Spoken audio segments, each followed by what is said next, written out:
ஆலிகோஹைட்ராம்னியாஸ் அப்படின்னாலே நிறைய பேர் பயந்துக்கிறாங்க. அப்படின்னா என்ன அப்படின்னு தெரிஞ்சுக்குவோம். ஆலிகோஹைட்ராம்னியாஸ் அப்படின்னா அதாவது லைக்கர், குழந்தையை சுற்றி இருக்கிற அம்னியோட்டிக் ஃப்ளூயிட் அப்படின்னு சொல்லுவாங்க. அதுக்கு இன்னொரு பேர் லைக்கர்னு சொல்லுவாங்க.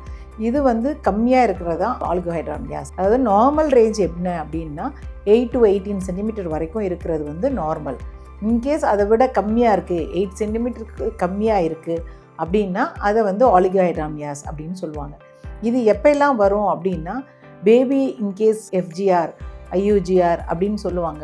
அதாவது ஃபீட்டல் க்ரோத் ரெஸ்ட்ரிக்ஷன் இன் யூட்ரஸ்குள்ளார அதோட க்ரோத் கம்மியாக இருந்தது அப்படின்னா இந்த மாதிரி தண்ணி கம்மியாகிறதுக்கு வாய்ப்பு இருக்குது. அதை தவிர பார்த்திங்கன்னா ப்ளசண்டல் இன்சஃபிஷியன்சி, அதாவது நஞ்சிலேருந்து ரத்த ஓட்டம் கம்மியாக இருக்குது அப்படின்னா அப்போது இந்த தண்ணி கம்மியாகிறதுக்கு வாய்ப்பு இருக்குது. அதை தவிர மதருக்கு பிபி இருந்தது அப்படின்னாலும், ஹைப்பர் டென்ஷன், பிஹெச் இது இருந்தாலும் கம்மியாகிறதுக்கு வாய்ப்பு இருக்குது. இதை தவிர காரணமே இல்லாமலும் கம்மியாகிறதுக்கு வாய்ப்பு இருக்குது. ஸோ நம்ம இந்த லைக்கரை ஃப்ரம் த பிகினிங்லேருந்து இது கரெக்டாக இருக்கான்னு நம்ம ஒவ்வொரு ஸ்கேன்லேயுமே செக் பண்ணுவோம். இன்கேஸ் அது கம்மியாக இருக்குது அப்படின்னு ஒரு டைம் சொல்லிட்டாங்க அப்படின்னா நம்ம அடிக்கடி ரொம்ப செக் பண்ண வேண்டியதாக இருக்கும். இல்லை எவ்ரி 2 weeks இல்லை ஒவ்வொரு வாரத்துக்கும் நம்ம செக் பண்ணி அது கரெக்டாக இருக்கா அப்படின்னு பார்க்கணும். இதை ஸ்கேன் மூலியமாக மட்டும்தான் பார்க்க முடியும், வேறு எது மூலியமாகவும் பார்க்க முடியாது. சம்டைம்ஸ் இதுக்கு சில நேரம் மெடிகேஷன்ஸ் கொடுப்பாங்க, சில நேரம் ஐவி ஃப்ளூயிட்ஸ் போட சொல்லுவாங்க, நிறைய தண்ணி குடிங்க அப்படின்னு சொல்லுவாங்க. ஸோ இந்த மாதிரியெல்லாம் நம்ம எடுத்துக்கிட்டோம்னா சில நேரம் அது இன்க்ரீஸ் ஆகிறதுக்கு வாய்ப்பு இருக்குது.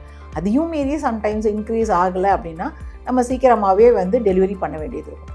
ஏன் அந்த மாதிரி சீக்கிரமாக டெலிவரி பண்ணணும் அப்படின்னா பேபி உள்ளார நல்லா சுற்றி வர்றதுக்கு அந்த லைக்கர் ஹெல்ப் பண்ணும். அதை தவிர அது நல்லா சுவாசிக்கிறதுக்கும் அந்த லைக்கர் தான் ஹெல்ப் பண்ணும்.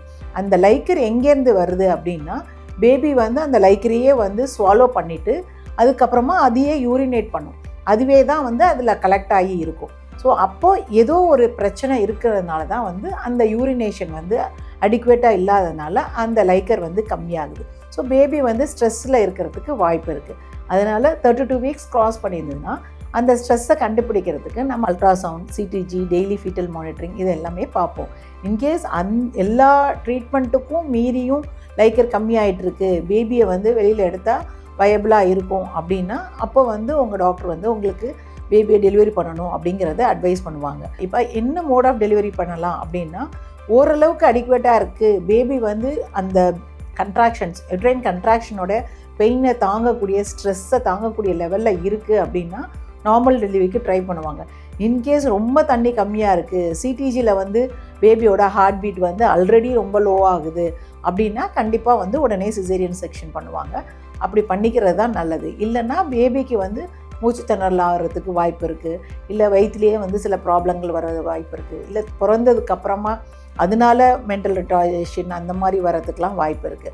ஸோ அதனால் ஆலிகோஹைட்ராம்னியாஸ் அப்படின்னு சொன்னாங்கன்னா நம்ம அடிக்கடி அதை ஃபாலோ பண்ணி அதை பேபி டெலிவரி பண்ணணும் அப்படின்னு டாக்டர்ஸ் அட்வைஸ் பண்ணால் அந்த டைமில் டெலிவரி பண்ணி மதரும் பேபியும் சேஃபாக இருக்கிறது தான் நம்ம பார்க்கணும். இந்த மாதிரியான யூஸ்ஃபுல்லான இன்ஃபர்மேஷனுக்கு சப்ஸ்கிரைப் மை சேனல்.